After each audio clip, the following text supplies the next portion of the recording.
Resumen libro El túnel. Capítulo 1. La novela comienza con la presentación en primera persona de Juan Pablo Castel, el pintor que mató a María Iribarne. Asegura que su crimen es recordado por todos. Esta afirmación lo lleva a reflexionar sobre la memoria colectiva y sobre la frase todo tiempo pasado fue mejor, aunque para él, el pasado es tan horrible como el presente. Castel constata que la maldad no necesariamente se halla entre los criminales. Su postura es que si un individuo es pernicioso debería ser eliminado. Se lamenta de no haber hecho esa buena acción mientras era libre.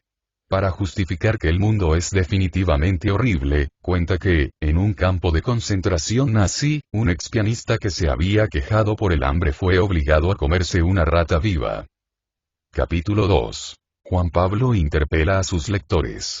Asume que deben estar preguntándose qué fue lo que lo motivó a narrar la historia de su crimen. Él responde que lo hace por vanidad y que eso no lo hace especial, porque todas las personas, incluso las más buenas y generosas, son vanidosas.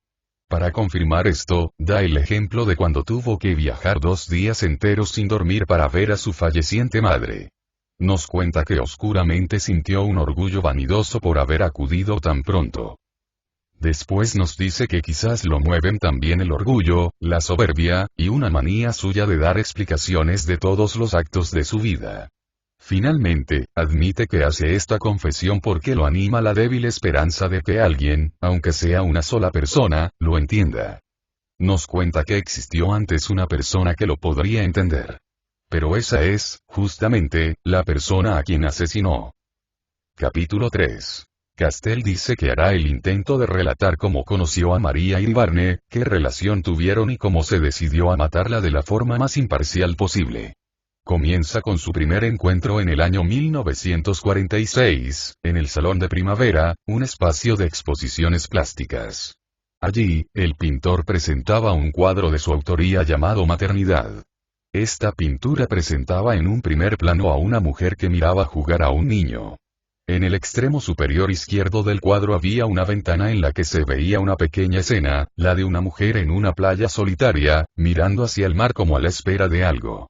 Esta escena, que sugería una soledad ansiosa y absoluta, era para Juan Pablo la más importante del cuadro. Nos cuenta que nadie se fijaba en la ventana, con excepción de una sola persona. Una joven desconocida que la observaba con detenimiento. Castel se quedó contemplando a la mujer apreciando la escena hasta que ésta desapareció entre la multitud. Juan Pablo se desesperó ante la idea de no verla nunca más. Como no volvió a aparecer en la exposición, Juan Pablo cuenta que durante los meses que siguieron solo pensó en cómo podría ser para encontrarla. Capítulo 4. Al principio del capítulo Castel nos cuenta que una tarde vio a la mujer por la calle. Pero en vez de relatar el encuentro, se demora en describirnos las diferentes formas en que había imaginado ese momento.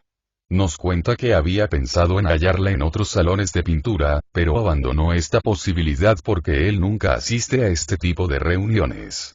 Juan Pablo aborrece los grupos de especialistas de todo tipo, detesta su jerga, su arrogancia y su hipocresía. En especial, odia a los críticos, a quienes considera meros charlatanes. Capítulo 5. En este capítulo, Castel continúa explicando las variantes imaginadas de aquel encuentro. Como descartaba la posibilidad de encontrar a la mujer en una exposición, barajó la opción de que fueran presentados por un amigo en común. No obstante, también desechó esta alternativa porque le avergonzaba la idea de contactarse con todos sus conocidos para describirles a la mujer y ver si alguno la conocía. Entonces le quedaba la opción del encuentro azaroso en la calle. Empieza entonces a detallar las diversas maneras en las que pensó que podía confrontarla. Imaginaba todo tipo de aproximaciones, desde la más banal, como la de preguntar dónde quedaba el correo central, hasta dirigirse a ella preguntándole directamente sobre la escena de la ventana de su cuadro. Recuerda que algunas de las opciones que pensó eran prácticamente inviables.